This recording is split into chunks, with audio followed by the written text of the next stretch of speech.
शाम का वक्त हो चुका था। रमन जी के पत्नी पूनम और उनके दो छोटे प्यारे बच्चे बेटा बेटी तैयार होकर अपने पापा के आने का इंतजार में रहते हैं। रमन जी घर पहुंचते हैं। अरे वाह, तुम सब तैयार हो? हाँ पापा, चलो ना, मम्मी भी तैयार है, बच्चे अपने पापा से कहते हैं। हाँ बच्चों, ठीक है, तुम मम्मी को बुलाओ, मैं तुम्हारे दादी से मिलकर आता हूँ। दोनों बच्चे अपनी मम्मी के पास चले जाते हैं।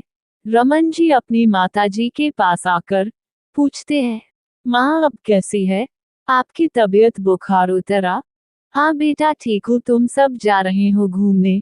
माताजी अपने बेटा से पूछती है। हाँ माँ, अगर तुम्हारी तबीयत ठीक नहीं तो? नहीं जाएंगे। नहीं नहीं बेटा, मैं ठीक हूँ, तुम सब घूमने जाओ। ठीक है माँ, जाता हूँ, पर आपके रात्रि का भोजन पूनम ने बनाया? नहीं बेटा, बहू कह रही थी रात्रि को आते वक्त वो मेरे लिए होटल से खाना लेकर आएगी। तू जा, मेरी फिक्र ना कर। रमन जी अपने बच्चों व पत्नी के साथ बाहर घूमने चले जाते हैं। बच्चे खूब घूमते हैं, खेलते हुए मस्ती करते हैं, रंग बिरंग के खिलौने भी खरीदते हैं। सभी साथ में टॉफी, आइसक्रीम, पिज्जा, बर्गर भी खाते हैं। घर में माताजी को तेज बुखार से पूरा बदन जलने लगता है।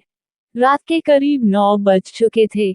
माताजी को भूख महसूस होने लगती है, पर बेटा बहू के आने के इंतजार में भूखी टकटकी लगाए घड़ी में समय देखते देखते रात के 10 बज जाते हैं। माताजी मन में सोचती है, रात के 10 बज गए हैं, बुखार भी बहुत तेज हो गई है। देखती हूँ रसोई में जाकर, कहीं दोपहर के खाना फ्रिज में रखा होगा तो उसे ही गर्म करके खा लूंगी, फिर दवा भी खा लूंगी। माताजी लड़खड़ाती हुई रसोई में जाकर फ्रिज खोलती है, पर अफसोस खाने को कुछ नहीं रहता। माताजी सोचती है, एक दो रोटियां ही सेंक लेती हूँ। नहीं नहीं, अगर बहू खाना लेती आई तो फिर खाना बर्बाद हो जाएगा। ऐसा करती हूँ, थोड़ा और इंतजार कर लेती हूँ, क्या पता रास्ते में हो। माताजी अपने कमरे में आकर बिस्तर पर लेट जाती है और बेटा बहू पोता पोती की आने का इंतजार करने लगती है।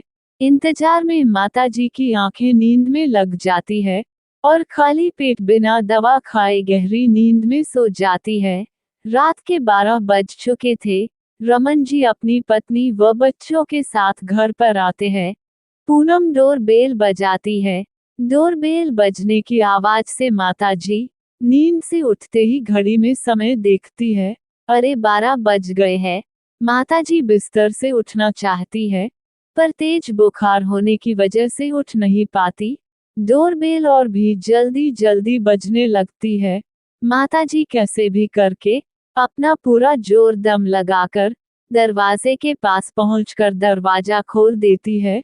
बहू तीखे स्वर में झनझनाती हुई, इतना वक्त लगता है गेट खोलने में, इतना कहकर चमकती हुई अपने कमरे में चली जाती है। बहू की बातें सुनकर माताजी के आंखों से झरझर आंसू टपकने लगते हैं। बेटा माँ से पूछता है, माँ आपने खाना खाया? माताजी रोती हुई कहती है, हाँ बेटा खा लिया। रमन जी अपनी माँ की बहती आंसू को देख सब समझ जाते हैं और खुद भी रोता हुआ अपने कमरे में सोने चले जाते हैं। सच में दोस्तों, आजकल की बहुओं की वजह से बेटे भी लाचार हो जाते हैं।